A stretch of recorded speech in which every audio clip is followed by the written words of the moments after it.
could share could be anything. You got a new job, you know, you recently got married, recently got divorced, whatever it is.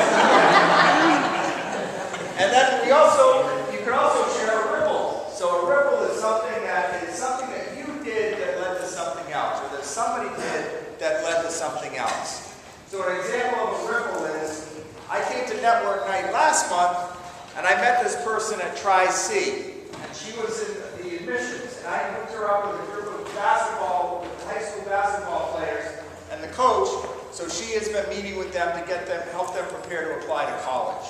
Right? That was a little connection. By meeting her, then I connected her to that team.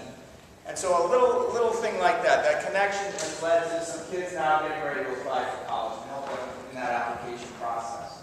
So does anybody have a joy they want to share or a ripple? Months ago, I met the man I've been searching for my whole life, and we just got engaged about a month. I've traveled lots of places, and people in Cleveland are the nicest. That's what we do! And they talk to you on the bus, they give you directions. I mean, they're not sweating you or anything like that, but they're just nice to you. Neighbors. You are going to make. You're going to make a request for something you need that you think you may be able to get in this room.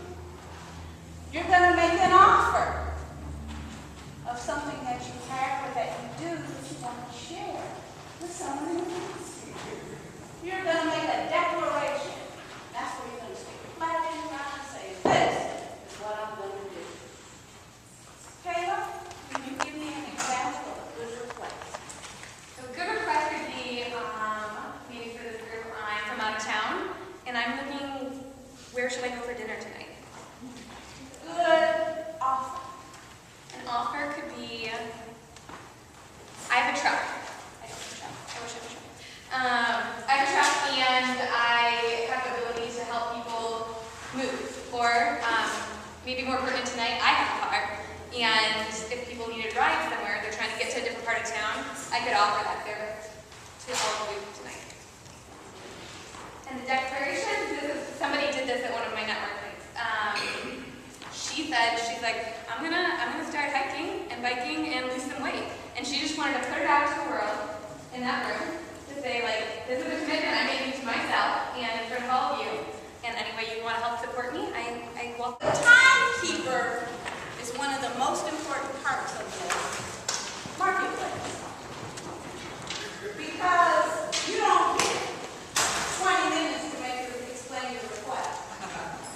You don't get 10 minutes to make your offer. You don't get 2 minutes to make your declaration. No, you don't. You had two choices. You got 30 seconds or 1 minute. That's all you got. So when the timekeeper calls time, everybody with the noisemakers is going to go. And you're going to stop talking. But there's a trick to this. Make some noise! You have your 30 seconds, and you make a request. What's got to happen after I make my request? You need to be able to get in your request and then have time to respond to that request in those 30 seconds. So if I ask for advice where to go for dinner, I need to say that, stop, and then let people in the room have time to raise their hand and say that they want to connect with me on where I could go for dinner. Seconds. I'm going to try to make a request, an offer, and a declaration. My declaration is, I'm going to do this in Birmingham. My request is, I would love to meet with some folks to tell me how I can get this started. I run community chats, and we're not doing it in the best way. And I would like to do a student-driven version of this. So that's my request. My declaration to some others is, if you come to Birmingham, I will give you a tour, and I will take you to a place that has barbecue that competes with Memphis. Well, here you